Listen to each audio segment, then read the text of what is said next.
Ele era um dos homens mais ricos da cidade, poderoso, temido, respeitado, mas completamente sozinho. Até que, numa manhã chuvosa, uma criança de rua parou diante dele e disse algo que mudou tudo, tio. É pro senhor. Naquele instante, a vida dele nunca mais foi a mesma. Antes de mergulharmos nessa história de segredos, abandono e um laço de amor que foi revelado tarde demais, conta pra gente nos comentários de qual cidade você está assistindo. E não esquece de curtir o vídeo, assim você acompanha cada trama emocionante, cheia de reviravoltas, encontros inesperados e lições de vida que aquecem o coração. A cidade despertava sob o peso de uma segunda-feira chuvosa, onde até o tempo parecia carregar o fardo da pressa e do silêncio. O céu, envolto por um manto de nuvens pesadas, deixava a luz do sol presa em algum lugar inalcançável, como se o dia se recusasse a nascer por completo. Gotas finas de chuva escorriam pelas marquises e telhados, marcando um ritmo constante, quase hipnótico. As ruas estavam vivas, mas não alegres. Carros uniam pelas avenidas, seus faróis refletidos nas poças que se formavam nas imperfeições do asfalto, enquanto as buzinas ecoavam como lamentos surdos de uma cidade apressada e indiferente. Nas calçadas, pessoas passavam encolhidas sob guarda-chuvas ou casacos improvisados, os rostos fechados, quase sempre desviando o olhar de tudo que não fazia parte do seu trajeto habitual. E foi justamente nesse cenário, entre a pressa e o alheamento, que uma pequena figura destoava como um pedido mudo de atenção. Ali, na esquina de um movimentado centro comercial, um menino de rua permanecia parado, como uma estátua esquecida. Tinha cerca de 9 anos, mas seu olhar carregava mais tempo do que sua idade permitia. Os pés descalços deslizavam sutilmente no piso molhado. A roupa, uma camiseta larga, e um moletom esgarçado, estava encharcada e colada ao corpo franzino, moldando ossos salientes e joelhos esfolados. Os cabelos, grudados à testa pela chuva, pingavam lentamente sobre seus olhos grandes e aflitos. Havia algo nos olhos daquele menino que não era só medo, era também urgência, como se carregasse nos pequenos ombros algo maior do que ele conseguia explicar. Observava cada rosto que passava com uma esperança tensa, como quem busca por alguém que talvez nem saiba que está sendo procurado. E então, algo muda no ar. Um carro preto, elegante e silencioso como um predador, desliza até a calçada oposta e freia suavemente. Era um sedã de luxo, reluzente apesar da garoa, com vidros escurecidos e placas discretas. A porta se abre com um clique sutil, e dele sai Vicente Moraes.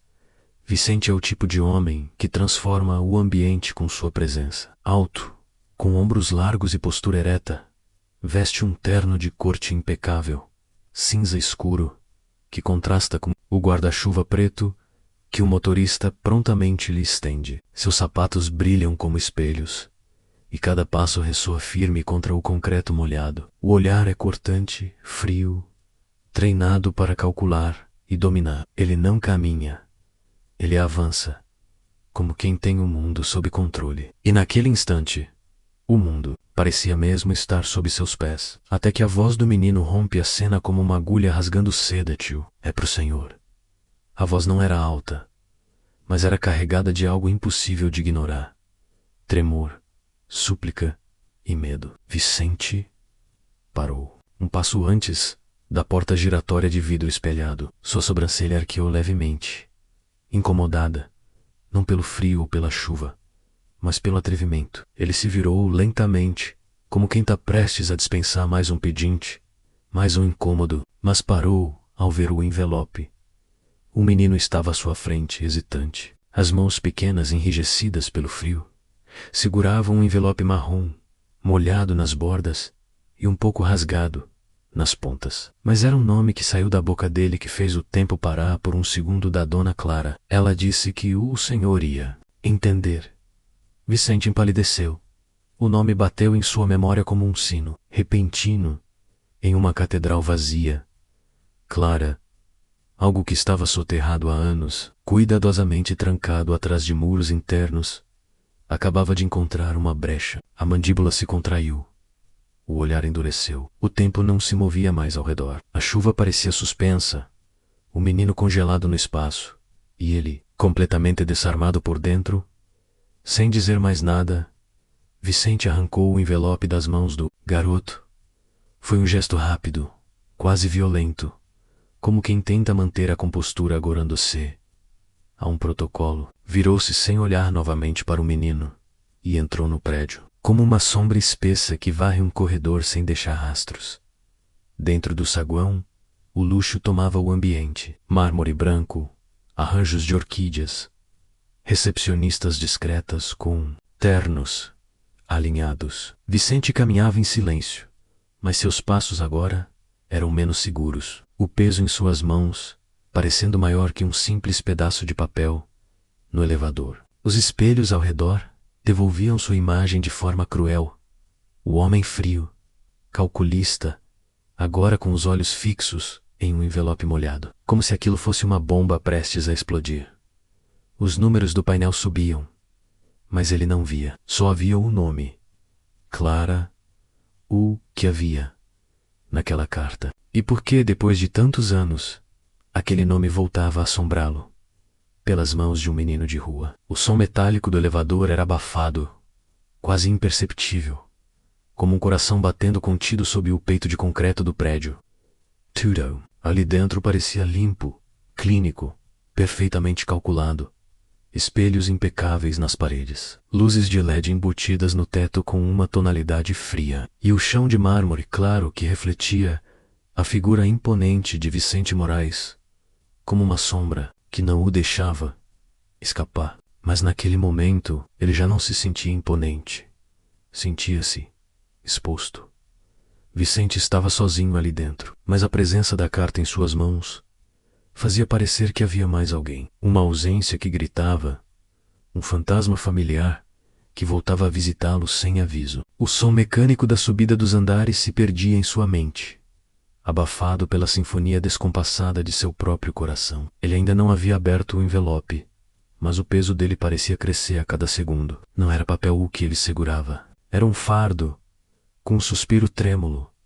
Ele cede, seus dedos, tão acostumados a contratos, cifras e acordos inquebráveis, agora tremem ao rasgar a aba do envelope. O papel, levemente úmido pela chuva, oferece resistência, como se também relutasse em revelar seu conteúdo. E então, ali estava uma folha simples, escrita à mão, a tinta um pouco borrada em alguns trechos, mas a caligrafia era inconfundível, pequena, delicada, com leves tremores como se tivesse sido escrita com a alma exaurida. Vicente, se você tá lendo isso, é porque eu não tive coragem de encarar você pessoalmente.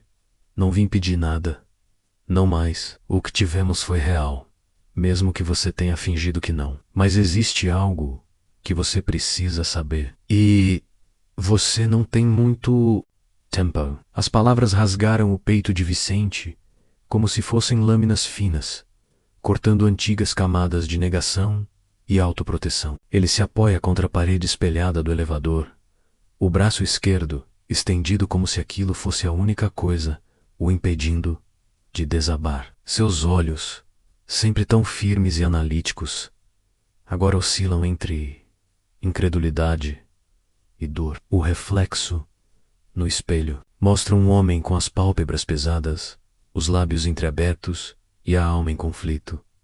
Clara, nome pulsa dentro dele, como uma ferida mal cicatrizada que começa a sangrar de novo. Ele tentou esquecer. Tentou soterrar tudo o que viveu com ela sob o concreto de novas vidas, de novos compromissos e de decisões calculadas. Mas ela ainda estava ali. Clara sempre esteve ali, nos silêncios, nas noites que pareciam longas demais, no vazio que nem mesmo todo o seu império era capaz de preencher. Ele relê a carta, como se tentasse extrair algo que não entendeu da primeira vez. E então, ao final da página, seus olhos encontram algo ainda mais inquietante. Um endereço, bairro esquecido, na periferia da cidade. Um nome de rua, que ele reconhece vagamente, mas jamais visite. E logo Abaixo, como se cada palavra tivesse sido escrita com a última gota de esperança. A frase que o desarma por completo. Ele precisa de você, Vicente. Vicente congela. O tempo dentro do elevador para. E o ar lhe parece mais pesado que o nunca. Os olhos vagam pelo espelho, como se buscasse uma versão de si que pudesse suportar aquela frase. Mas tudo o que vê é um homem perdido. O elevador apita, anunciando a chegada ao andar desejado. Mas Vicente não se move. A porta se abre suavemente, revelando o hall da presidência, com suas paredes revestidas em madeira nobre, vasos com plantas exóticas e uma recepcionista elegante que imediatamente se levanta. Mas ele não a vê. Seu mundo está dentro daquele papel. Ele dobra a carta com lentidão, guarda no bolso interno do paletó e, pela primeira vez em muitos anos, hesita sobre o próximo passo. Alguma coisa dentro dele, um instinto, um medo talvez, até uma memória sussurra que essa carta mudará tudo. E não importa o quanto ele tente manter o controle, a verdade já está se infiltrando por onde ele menos esperava. E o passado está prestes a bater a porta do presente. A porta de madeira maciça da sala de Vicente se fecha com um clique suave, abafando o som do escritório agitado lá fora. Mas o silêncio que invade o ambiente não traz paz. É um silêncio denso, sufocante, que carrega o peso de lembranças mal resolvidas. A sala, ampla, revestida com painéis de madeira escura e móveis de linhas retas, frios e impecavelmente organizados. Na parede ao fundo, uma prateleira com troféus corporativos e fotografias de eventos formais. Todos registros do império construído com disciplina, estratégia e uma boa dose de frieza. Nada lhe denuncia qualquer traço de fraqueza ou vulnerabilidade. Era o território de um homem acostumado a controlar tudo. O coestudo Vicente caminha em direção à enorme janela de vidro que emoldura a cidade cinzenta abaixo. A chuva fina continua a cair, desenhando rastros na vidraça como lágrimas. Discretas. Ele afrouxa a gravata, um gesto raro vindo de alguém que trata a própria imagem como uma armadura. Mas naquele instante, estar impecável não adiantava. Ele estava despido por dentro. Clara o nome, até então enterrado sob camadas de ambição. E silêncio ecoava como um sussurro carregado de emoção. Clara foi mais que um amor. Foi uma ferida aberta que ele nunca permitiu que cicatrizasse. Conheceram-se quando ele ainda era só Vicente, o filho do Dr. Osvaldo Moraes, herdeiro de um império jurídico, mas sem o peso total do nome. Ela, filha de uma professora e um pedreiro, era livre, intensa, cheia de sonhos. E ele se encantou justamente por isso. Pela maneira como ela ria alto, sem pedir licença. Pelo modo como via beleza, onde ele só enxergava obrigação. Mas o mundo ao redor foi cruel. As pressões vieram rápidas. Reuniões familiares, conselhos preocupados, advertências sutilmente envenenadas sobre a moça que não era do nosso meio. Vicente, na época, não teve coragem, ou teve orgulho demais para enfrentar tudo, ou medo. Ele simplesmente recuou. E quando procurou Clara pela última vez, ela já tinha ido embora, sem explicações, sem despedidas, apenas o vazio. Agora, anos depois, ela voltava, não em pessoa, mas através de uma carta escrita, com a mesma delicadeza que ele lembrava da voz dela. E junto da carta, um menino franzino, encharcado, com olhos aflitos, olhos que pareciam de forma inquietante, familiares. Vicente se deixa cair na poltrona de couro ao lado da estante, não na mesa de trabalho. Não tinha cabeça para cifras, contratos ou reuniões. Sua mente rodava como um carrossel desgovernado. Ele se lembrava dos últimos dias com um incômodo estranho no peito, como se sua intuição já estivesse tentando alertá-lo. Sonhos recorrentes, com lugares antigos, pesadelos com vozes do passado. Um aperto inexplicável sempre que passava pela praça onde ele costumava encontrar Clara, e as crises. Ultimamente, seus ataques de ansiedade tinham se intensificado. Um aperto no peito, mãos suadas, noites mal dormidas. Vicente, o homem que tomava decisões milionárias, com um simples gesto, andava abalado. E talvez agora entendesse por quê. Era como se algo no universo estivesse tentando trazê-lo de volta para onde ele nunca quis realmente sair. Ele pega a carta de novo. Lê cada linha como se fosse a primeira vez. O aviso era claro. Ele precisa de você, Vicente. Vicente, as mãos no rosto, afundando os dedos nos cabelos já grisalhos. Um menino. Um endereço. Uma mulher que ele nunca esqueceu. E uma verdade que talvez ele tenha passado a vida tentando esconder, até de si mesmo.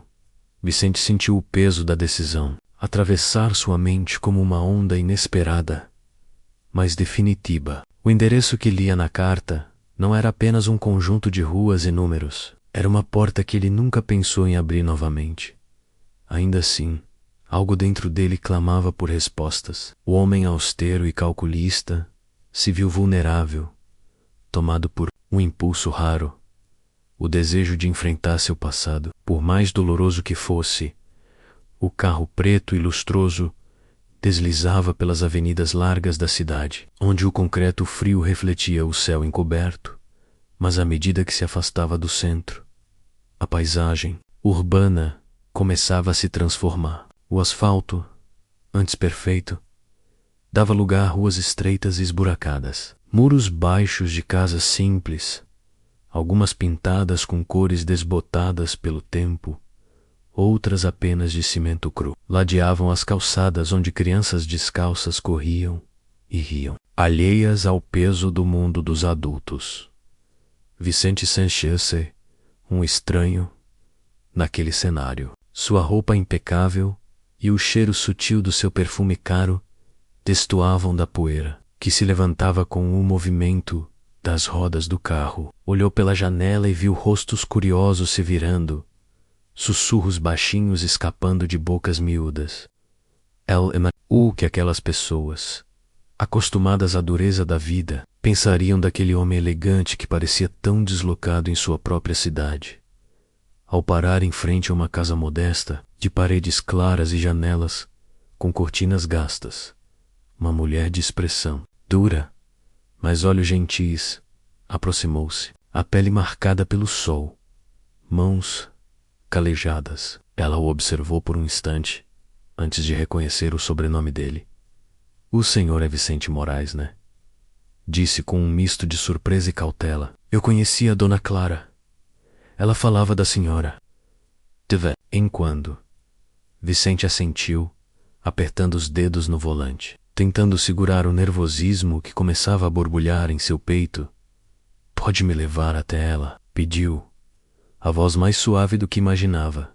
A mulher fez um gesto silencioso, conduzindo até a porta da frente, que rangia ao ser aberta. Vicente entrou, sentindo o cheiro familiar e ao mesmo tempo distante da casa. Uma mistura de comida simples, umidade e lembranças esquecidas. Mas Clara não estava. No lugar dela, um garoto apareceu na porta do pequeno quarto ao lado, parecendo assustado ao ver o estranho. Ele já não tinha as roupas sujas do primeiro encontro na esquina. Agora estava limpo, com uma camisa velha, mas bem passada, e calças que, embora gastas, pareciam ter sido cuidadosamente escolhidas. Seus cabelos, ainda desgrenhados, caíam sobre a testa, e seus olhos mantinham aquele brilho incomum, uma mistura de inteligência precoce e uma tristeza profunda, como se carregasse um segredo pesado demais para alguém tão jovem. O menino se aproximou lentamente, parando a poucos passos de Vicente, e com uma voz calma, quase adulta demais para sua idade, disse: Meu nome é Lucas. A dona Clara foi pro hospital. Tá muito doente. A frase caiu no ar, como uma sentença definitiva. Vicente sentiu o chão sumir sob seus pés, o mundo girar levemente ao seu redor. No olhar do menino, Havia uma urgência silenciosa, um pedido implícito para que ele compreendesse que aquela doença não era apenas um problema de saúde, era o elo frágil que ligava passado e presente, esperança e desespero. Enquanto Vicente digeria aquela informação, sentiu o peso da responsabilidade se instalar com força em seus ombros. Não era mais possível fugir. O menino Lucas, com sua presença pequena, mas carregada de significados, era a chave para um mistério que ele tentava evitar. Havia anos, o relógio antigo na parede da sala marcava as horas, enquanto a chuva lá fora começava a cair com mais intensidade, como se o céu também chorasse junto com aquele momento decisivo. Vicente olhou para o menino, buscando alguma resposta, alguma direção, mas só encontrou um silêncio que pedia por ação. E naquela casa humilde, em meio a paredes que guardavam segredos, ele entendeu que sua vida estava prestes a mudar para sempre. O hospital era um prédio antigo, com corredores largos, paredes de um branco pálido, que parecia absorver o silêncio e amplificar o eco dos passos apressados das enfermeiras. O ar tinha um cheiro característico de remédios e limpeza, misturado com uma leve umidade que fazia o frio entrar pelos ossos. Vicente entrou naquele ambiente placável como um estranho, um homem acostumado a governar seu mundo com mão firme, mas agora visivelmente desconcertado. Quando entrou no quarto, a cena o golpeou com força inesperada. Clara estava ali, deitada na cama, parecendo ainda mais frágil do que ele imaginava. A pele, antes vibrante, estava agora marcada por uma palidez quase translúcida. Os olhos fundos, encobertos por sombras de noites mal dormidas e dores ocultas, encontravam-se fixos nele, carregados de uma dignidade silenciosa que desafiava a própria morte. Ábser do tudo, havia ali a mulher forte que Vicente conhecera, a mulher por quem já sentira um amor que tentou enterrar sob a pressão do orgulho e da conveniência. O reencontro não teve palavras efusivas, não houve abraços nem lágrimas abertas, apenas um silêncio pesado, que falava mais do que qualquer discurso poderia dizer. Clara, com voz baixa e rouca, quase um sussurro, falou apenas uma frase. Oh, Lucas, ele é seu filho. Aquelas palavras caíram como um trovão no coração de Vicente. Todo o seu mundo, construído com cálculo e certeza, começou a desmoronar num instante. A revelação que ele lutava para evitar agora o encarava de frente, nua e crua. Ele sentiu o chão tremer sob seus pés, a respiração falhar e o pensamento girar em um turbilhão confuso de emoções. Vicente, o homem que sempre foi mestre do controle, agora se viu dominado por uma avalanche de dúvidas e sentimentos que não sabia nomear. A incredulidade se misturava à culpa, a vergonha, a angústia, enquanto ele buscava em vão algo para dizer, algum gesto que pudesse consertar. Anos de silêncio e abandono. Clara tossiu, um som áspero e cansado que quebrou momentaneamente o peso do silêncio. Andreas tosses. Suas palavras saíram com esforço, mas carregadas de um propósito firme. Eu não quero nada de você, Vicente. Não vim pedir perdão, nem ajuda. Só quero que o Lucas tenha uma chance. Ele é especial, inteligente, mas ele já sofreu mais dor do que uma criança deveria suportar. Aquelas palavras tocaram Vicente profundamente. Ele sentiu o peso da responsabilidade crescer dentro de si, como uma chama que começava a queimar, iluminando as sombras do seu passado e do seu presente. Clara não estava implorando por si mesma, estava lutando para garantir um futuro para o filho deles. Um menino que carregava o legado da dor, mas também a esperança de redenção. Vicente se aproximou da cama, sentindo a dureza da madeira fria sob seus pés e o cheiro familiar do lençol simples. Ele observava o rosto cansado de Clara, e naquela fragilidade havia uma força que o desarmava por completo. Ele viu não apenas a mulher que um dia amou, mas a mãe que estava pronta para enfrentar qualquer coisa pelo filho.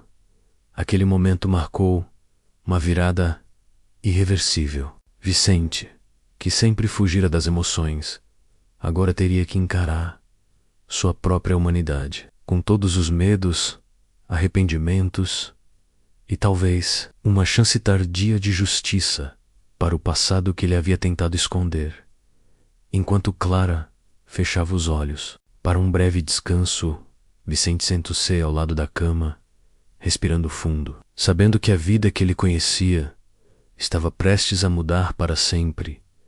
O caminho de volta para casa foi silencioso, quase sufocante. Vicente não ligou o rádio do carro, não atendeu ligações, apenas dirigiu mecanicamente, com os olhos fixos na estrada e a mente em guerra. A revelação ainda martelava dentro dele como um trovão persistente. Lucas é seu filho, mas algo dentro dele resistia. Seria mesmo verdade? Ou uma armadilha emocional de Clara? Quando entrou no portão eletrônico da mansão, as luzes acenderam automaticamente, iluminando a fachada moderna e imponente. Tudo ali era simétrico, impecável, projetado para impressionar. Mas pela primeira vez, Vicente percebeu o silêncio da casa. Era um silêncio que não acolhia. Ele cobrava. Os corredores amplos pareciam ecoar seus passos com frieza. O branco sob seus pés refletia a luz com um brilho clínico, quase cirúrgico. Cada ambiente, cada móvel luxuoso gritava status, mas não havia um vestígio sequer de alma no escritório. Ele se viu diante das prateleiras cheias de troféus, prêmios empresariais, fotos emolduradas com políticos, empresários, investidores. Na parede central, uma grande fotografia em preto e branco de Vicente ainda jovem, recebendo seu primeiro prêmio de excelência como CEO. Ele observou demoradamente. O olhar altivo do jovem Vicente parecia encará-lo agora com julgamento. Para chegar até aqui, eu abri mão de muita coisa, murmurou para si mesmo.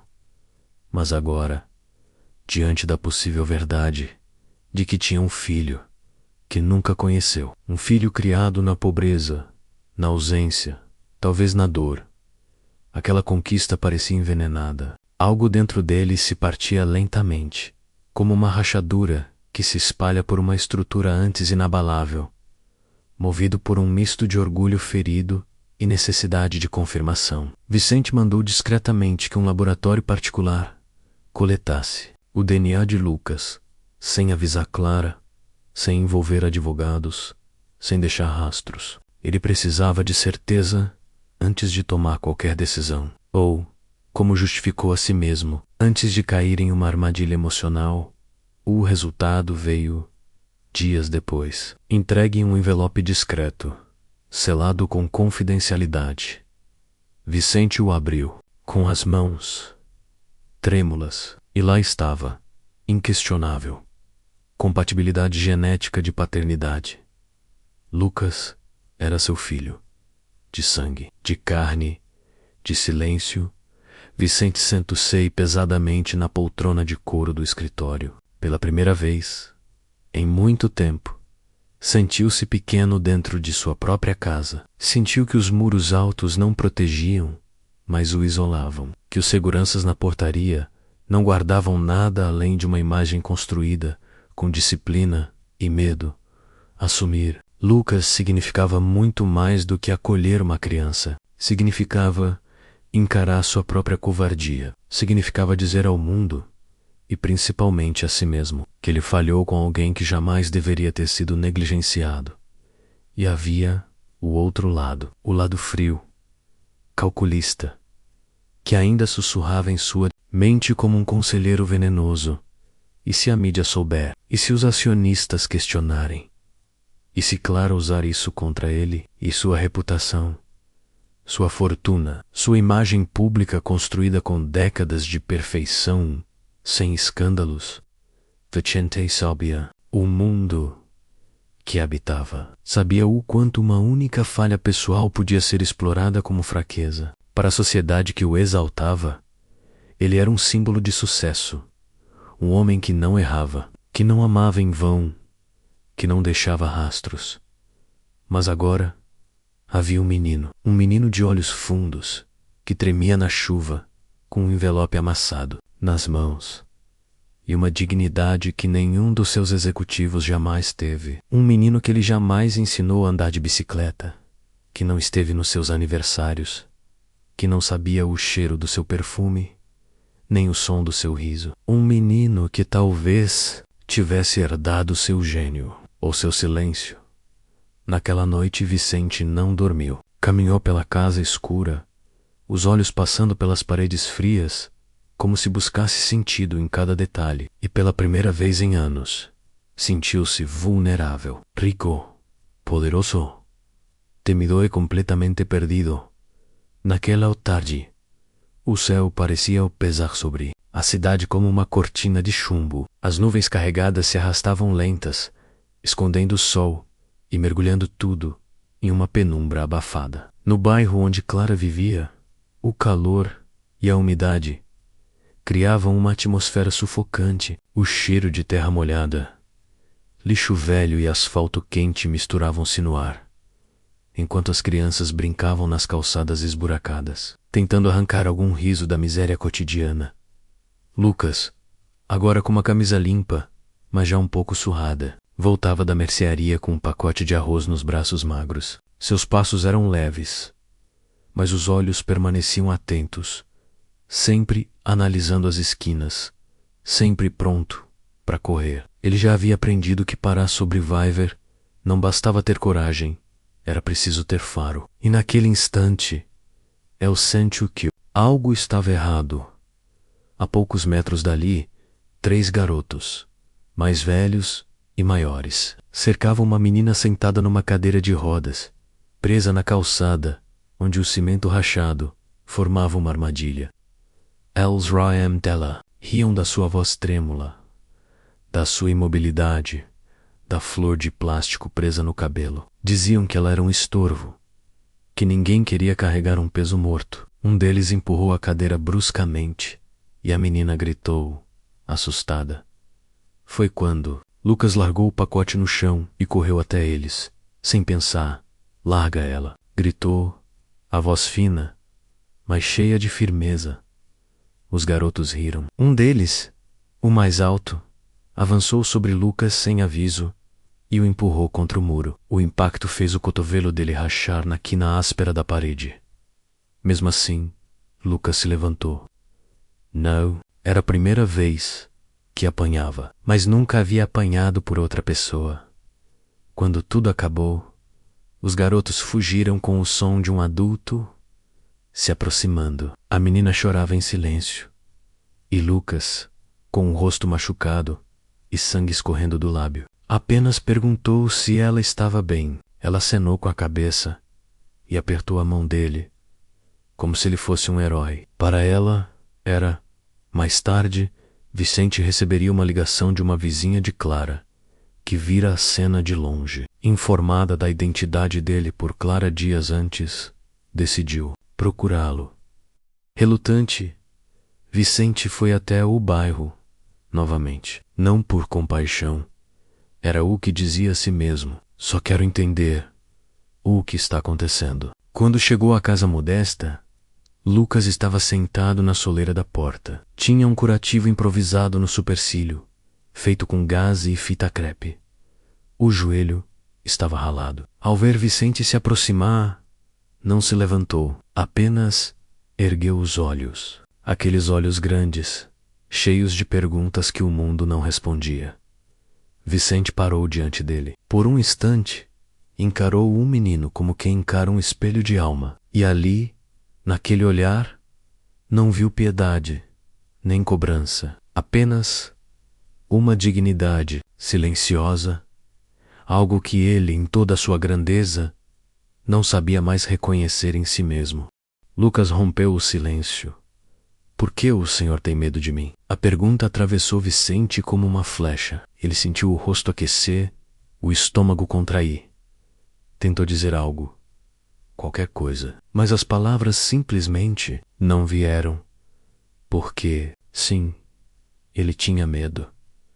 Medo de perder o controle, medo de se reconhecer naquele menino, medo de amar e falhar. Medo de se despir da armadura de aço que vestiu por décadas para sobreviver em um mundo onde sentimento era fraqueza.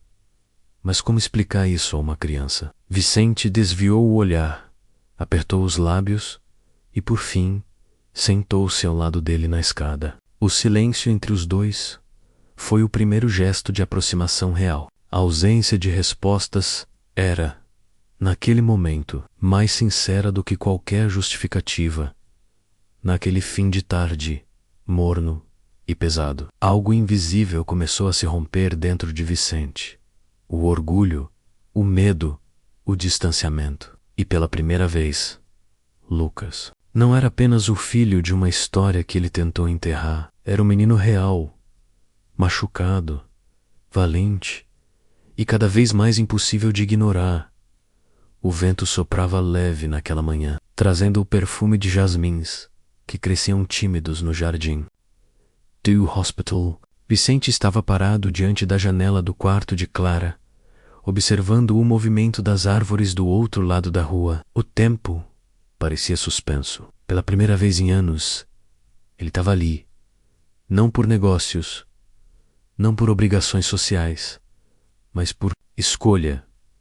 Ao lado da cama, Clara dormia. O rosto pálido e emagrecido pela doença ainda guardava vestígios de quem ela forte, serena, de uma beleza discreta que não se curvava à vaidade. Vicente olhou para ela com uma mistura de gratidão, dor e arrependimento. Aquela mulher carregava uma história que ele havia tentado apagar e que agora exigia ser vivida até o fim.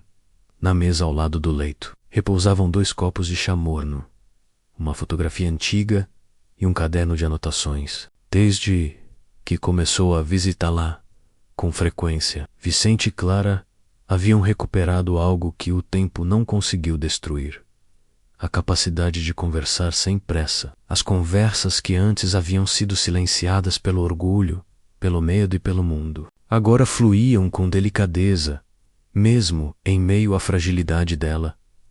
Eles falavam do passado, dos dias em que se amaram escondidos, dos sonhos interrompidos, das escolhas que os separaram. Clara falava com serenidade. Vicente, por sua vez, ouvia mais do que falava, e quanto mais ouvia, mais se sentia pequeno diante do peso das próprias omissões. Mas havia um menino agora, um novo, cômico Vicente. Tomara uma decisão. Pela primeira vez, uma decisão que não era estratégica, não visava lucro, nem aprovação. Era uma escolha de alma. No dia anterior, ele visitou um sobrado arejado, em um bairro tranquilo, rodeado de árvores e com um jardim modesto nos fundos. Ao entrar na casa, viu um quartinho de paredes claras, onde caberia uma cama, uma estante e talvez uma coleção de carrinhos. Lucas teria ali um espaço só dele, um lar de verdade. Ele comprou a casa sem piscar.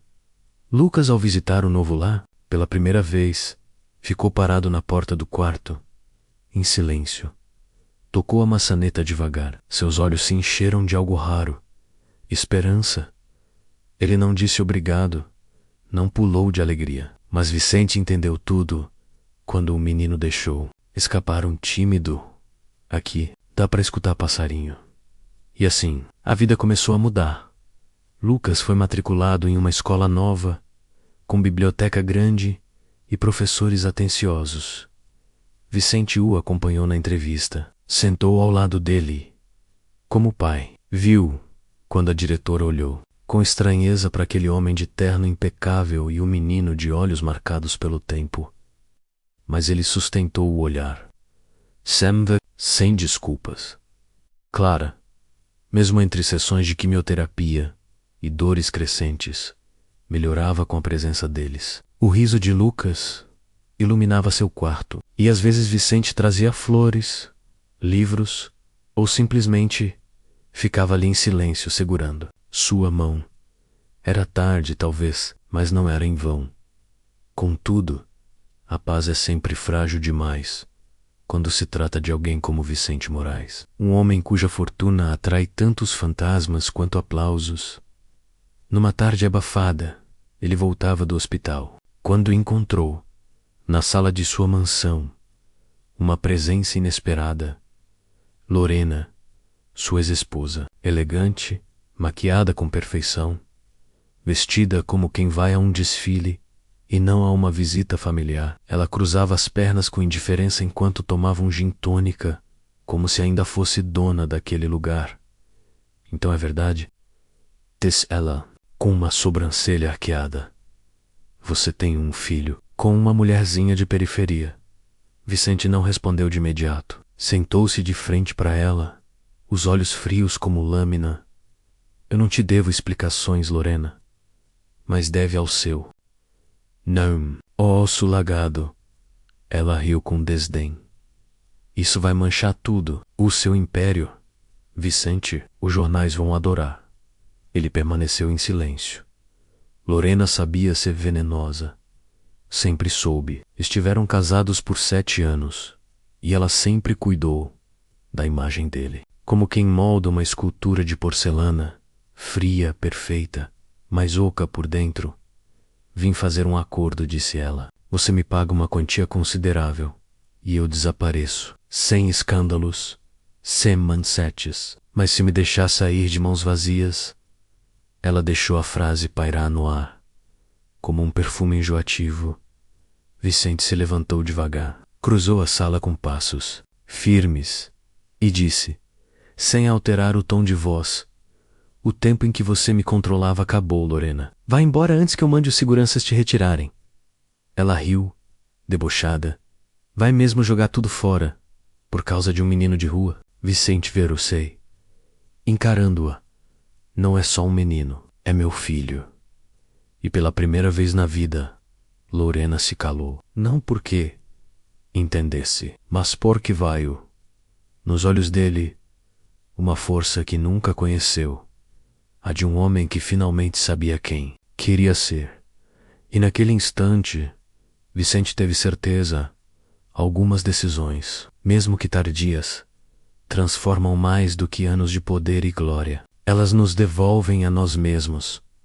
A noite caía sobre a cidade com um manto espesso de nuvens escuras, como se o céu também carregasse o peso das decisões que Vicente não sabia mais como adiar. Em sua cobertura silenciosa e fria, cercada por vidros blindados e móveis de design impecável, ele caminhava de um lado a outro, como um prisioneiro em cela de luxo. Lá fora, os relâmpagos cortavam o céu como facas de luz, e o trovão ecoava pelos corredores vazios da casa. Mas era dentro dele que a verdadeira tempestade se formava, nas mãos. Ele segurava um documento enviado por seu advogado, uma proposta, de acordo com Lorena, sua ex-esposa. A chantagem era velada, mas real. Ela sabia o suficiente sobre seu passado para destruir sua imagem pública. A existência de Lucas, um filho fora do casamento, com uma mulher de origem simples, bastaria para abalar sua reputação, cuidadosamente construída ao longo dos anos. E Lorena era cruel o bastante para usar isso como moeda de troca. Ou você me dá o que quero, ou o mundo vai saber quem você realmente é, ela dissera, com aquele sorrisinho venenoso que Vicente conhecia bem. Ele poderia pagar. Era rico o bastante para comprar o silêncio de uma cidade inteira se quisesse. Mas algo o impedia. Não era o dinheiro, era o princípio, era o orgulho, e era também o medo de não estar pronto, de se tornar público, como pai de uma criança que ele abandonou mesmo, que inconscientemente, enquanto o conflito interno o devorava. O telefone tocou. Era do hospital. Clara havia piorado. O caminho até lá pareceu mais longo do que nunca. O motorista, percebendo o silêncio carregado no banco de trás, não ousou dizer palavra. Ao chegar, Vicente subiu as escadas correndo, ignorando o elevador. O corredor cheirava a desinfetante e cansaço. A luz fluorescente feriu seus olhos, e ao dobrar o corredor, Viu Lucas sentado num banco de plástico, com as mãos juntas, como quem ora sem saber exatamente como. Ela está dormindo, mas está mais fraca hoje, disse o menino, sem olhar para ele. Vicente se sentou ao lado. Passaram-se segundos, talvez minutos, em silêncio.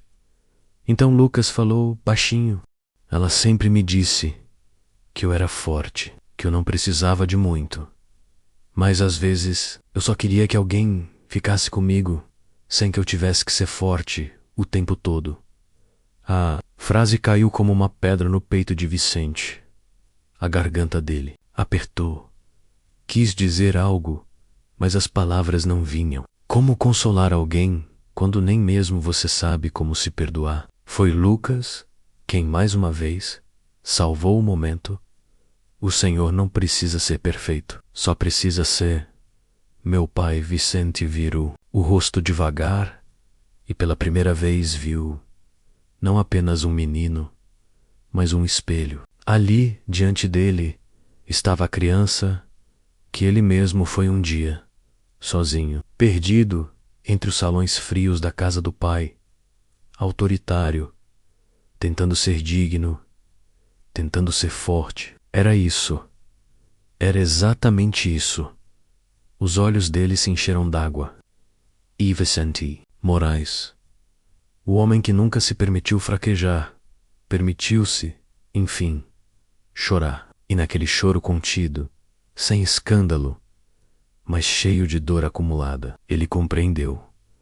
Lorena podia ameaçar sua imagem pública, podia tentar sabotar seus negócios, mas não podia roubar o que ele estava construindo ali.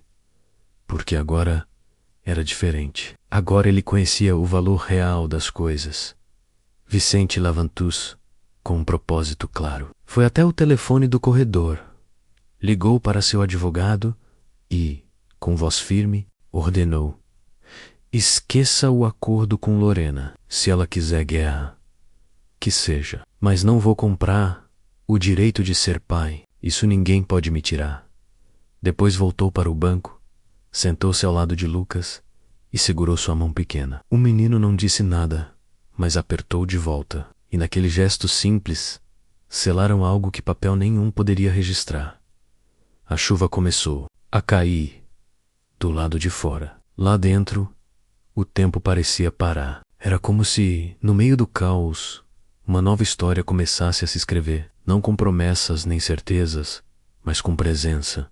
E isso, para Lucas, era tudo. O céu amanheceu pesado, tingido de cinza e silêncio. Não havia sol, apenas uma bruma, densa que parecia repousar sobre cada telhado, cada árvore, cada coração que naquela manhã pulsava em luto. As ruas estavam molhadas por uma garoa fina, persistente, quase respeitosa, como se a própria cidade estivesse de luto por Clara. O velório acontecia em uma capela simples, no bairro em que ela viveu seus últimos anos. As paredes eram claras, adornadas por flores brancas trazidas por vizinhos, amigos, antigos, alunos, gente que ela tocou com sua gentileza firme e sua fé serena. Havia ali uma beleza discreta, uma dignidade silenciosa em cada olhar, em cada flor, em cada palavra sussurrada. Entre lágrimas, o caixão estava cercado por ramos de lírios e margaridas. Sobre ele, uma foto de Clara sorrindo com os olhos, o mesmo sorriso que Lucas conhecia desde que nascera e que Vicente aprendera a respeitar tarde demais. Vicente estava ali, de pé, vestindo um terno escuro, sem o brilho de sempre. O paletó era caro, sim, mas ele parecia pequeno diante da dor que o habitava. Não havia discurso pronto, não havia máscara, só um homem tentando lidar com a perda de uma mulher que foi muito mais do que um amor de juventude. Ela fora sua verdade escondida, sua coragem silenciada, sua redenção possível. Lucas, ao lado do caixão, segurava um papel dobrado. Sua mão tremia. Era pequeno demais para aquela responsabilidade, mas grande o suficiente para sentir cada peso do momento. Quando chamaram seu nome para falar, ele hesitou, olhou para Vicente, como quem busca abrigo, e encontrou nos olhos do pai algo que nunca tinha visto antes: orgulho. Subiu ao púlpito devagar. O microfone era grande demais para sua voz pequena, mas havia firmeza em sua respiração. Ele abriu o papel e começou. Minha mãe era uma mulher incrível. Ela me ensinou a ser forte, mas também me ensinou que ser forte não significa não chorar. Uma pausa. A voz embargou, mas ele continuou. Ela dizia que a gente só morre, de verdade, quando é esquecido. E eu prometo que vou lembrar dela todos os dias. Nos livros que ela amava, no jeito de cuidar das pessoas, nas histórias que ela me contava para dormir, e até no bolo de milho que ela fazia e que sempre queimava um pouquinho no fundo. As pessoas sorriram entre lágrimas. Minhami, Ira, professora. Mas para mim, ela era mais que isso. Era minha casa. E agora que ela se foi, eu preciso encontrar um novo lugar para chamar de lar. Ele então olhou para Vicente. Seus olhos buscaram algo mais que consolo. Buscaram compromisso, verdade, amor. Vicente não resistiu. Levantou-se. Caminhou até o púlpito, como quem atravessa não apenas o corredor da capela, mas uma vida inteira de silêncio e ausência. Chegou ao lado do filho, respirou fundo e pediu o microfone. Sua voz, quando veio, estava embargada, mas clara. Eu passei a vida inteira tentando ser um homem respeitável. Tive sucesso, poder, reconhecimento, mas nunca fui inteiro. Sempre algo, ou melhor, alguém. Ele olhou para Lucas. Então, sem hesitar, virou-se para todos. Esse é meu filho, o filho da mulher mais corajosa que eu já conheci. E a partir de hoje, ninguém mais vai se envergonhar disso. Nem ele, nem eu. O silêncio que se fez foi profundo, denso. Depois, um murmúrio de emoção atravessou a capela, como uma onda de compreensão.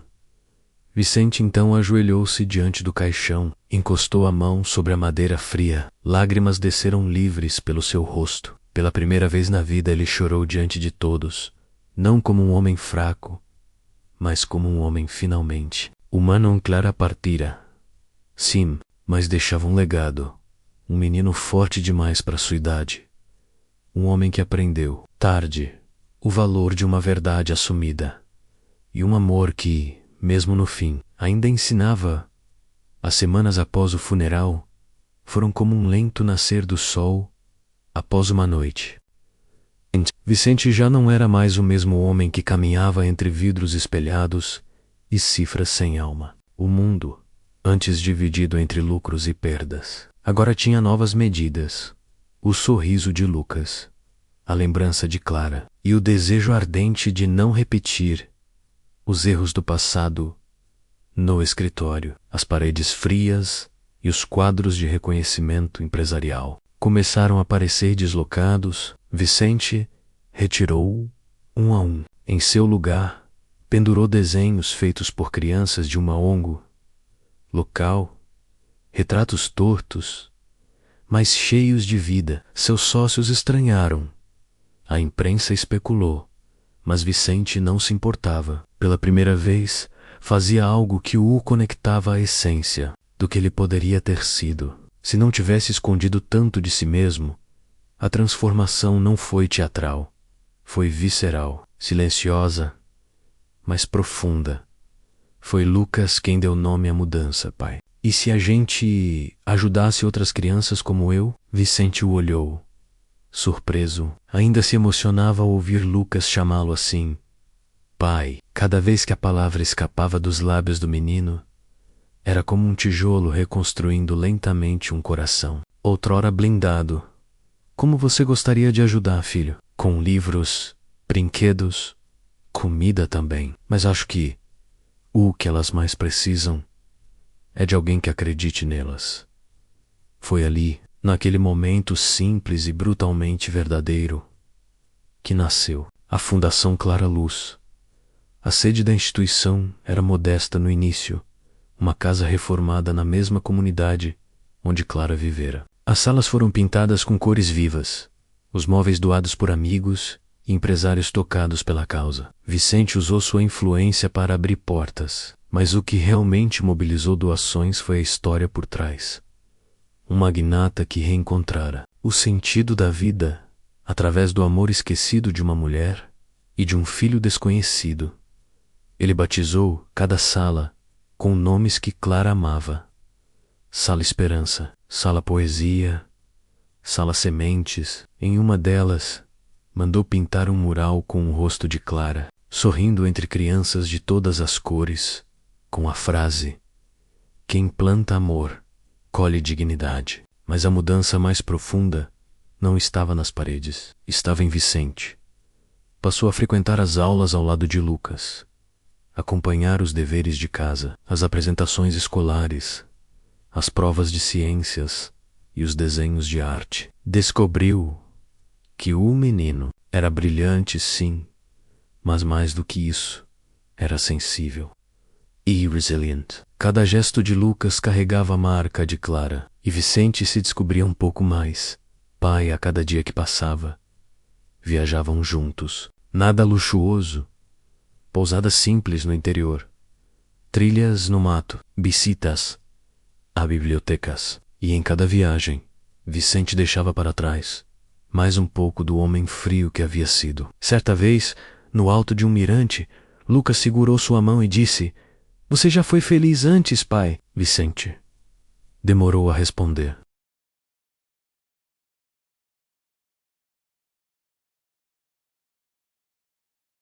Eu achei que era, mas acho que era só sucesso, felicidade, de verdade.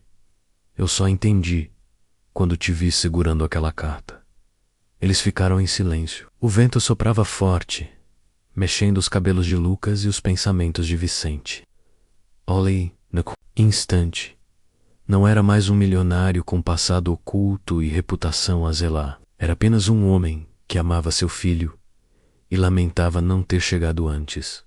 Aos poucos, Vicente também passou a dar palestras, não sobre finanças, mas sobre escolhas, sobre coragem. Contava sua história com honestidade brutal. Falava da omissão, do medo, do orgulho e do amor que ressuscita até os corações mais empedrados. Tornou-se referência não apenas de sucesso, mas de arrependimento transformado em missão. Lucas cresce, e Vicente o via florescer com espanto e reverência. Era como cuidar de uma semente plantada por Clara e que agora dava frutos diante dos seus olhos. Em cada gesto do menino havia também a presença dela. Clara não estava mais ali fisicamente, mas guiava ambos como uma luz suave que jamais se apagaria. E assim, Vicente renascia, um pouco a cada dia, não porque fosse perfeito, mas porque, finalmente, aprendera a ser verdadeiro. O auditório estava silencioso, como se o tempo houvesse parado por respeito à grandeza daquele instante. Lá fora, a tarde dourada filtrava os últimos raios de sol, por entre cortinas claras, tingindo o salão com uma luz morna, quase etérea. No palco, arranjos de flores brancas e lilazes formavam um arco emoldurado por um letreiro. Cerimônia de graduação, faculdade de medicina. As cadeiras estavam todas ocupadas. Familiares emocionados, professores atentos, colegas sorrindo entre lágrimas. No meio da primeira fileira, uma moldura discreta, de madeira clara, exibia uma foto em preto e branco. Clara, o retrato, fora escolhido por Lucas. Era o único em que ela sorria com ternura absoluta. Um olhar doce, que agora parecia vigiar toda a cerimônia.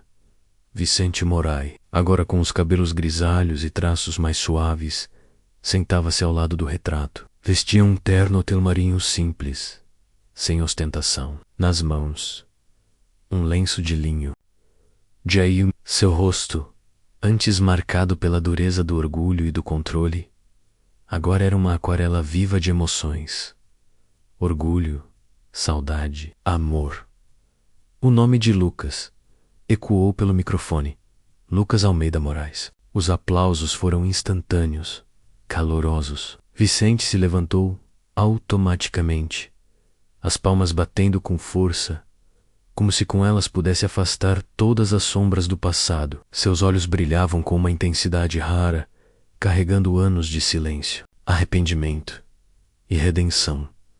Lucas caminhou até o palco, alto, postura firme, jaleco branco sobre a beca preta. O jovem tinha a serenidade de quem conheceu a dor, mas escolheu não ser moldado por ela. Ao alcançar o pódio, segurou-o com as duas mãos, respirou fundo e por um instante fechou os olhos. Quando os abriu, mirou o público, mas seu olhar repousou exatamente ali, na primeira fileira, entre o pai e a foto da mãe.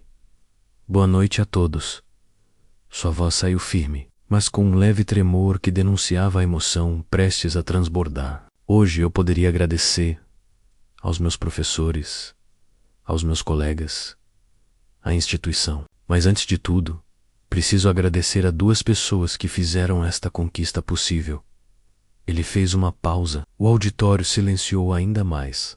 Mãe, disse, voltando os olhos para a moldura ao lado de Vicente. Você me ensinou a ser forte quando a vida era dura, a acreditar, mesmo quando tudo parecia impossível. Foi você quem me ensinou a amar as pessoas com os olhos do coração. Tudo isso é por você. Muitas mãos se ergueram discretamente para enxugar lágrimas. Vicente baixou os olhos, sentindo o nó apertar-lhe a garganta. E pai, Lucas, agora voltando-se para ele, que ergueu os olhos úmidos. Você chegou quando eu mais precisava, não com presentes ou promessas vazias. Você chegou com verdade, com dor, com coragem e ficou. Obrigado por não ter fugido, por ter enfrentado tudo, por ter me amado mesmo sem saber como. Vicente levou uma das mãos ao peito. Um gesto pequeno, mas carregado de um simbolismo avassalador, como se naquele toque houvesse um pedido silencioso de perdão e uma confissão de amor. Esta conquista é por vocês, por quem vieram antes de mim, por quem me deu nome, chão e asas, por minha mãe Clara e por você, pai. O auditório explodiu em aplausos. A plateia se levantou. Professores aplaudiam de pé. Vicente não conseguiu conter as lágrimas. Ela chorou sem pudor, sem contenção. Era um choro limpo, de alívio, de alegria, de gratidão. Aproximou a moldura com a foto de Clara do peito e sussurrou: Você conseguiu, meu amor. Nosso filho chegou lá.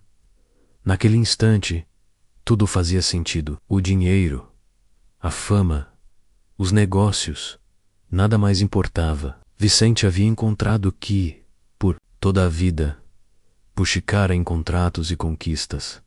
Uma família, e com ela, um legado que não se mede em cifras, mas em afeto, memória e transformação. Lá fora, o céu se tornava cor-de-rosa. Um menino que antes estendia cartas na chuva, agora era médico. Um homem que antes ignorava a dor alheia, agora era pai. E uma mulher que partira cedo demais continuava viva nos gestos de amor que plantara. A lembrança permanecia, não como um fardo, mas como uma chama serena, constante, iluminando o caminho dos que decidiram amar, apesar de tudo. Essa história tocou seu coração? Então compartilhe com a gente nos comentários. Sua opinião é muito importante. Se esse vídeo te emocionou, deixe um like para apoiar nosso trabalho e nos ajudar a continuar trazendo histórias como essa. E claro, aproveita para se inscrever no canal e não perder nenhuma das próximas emoções.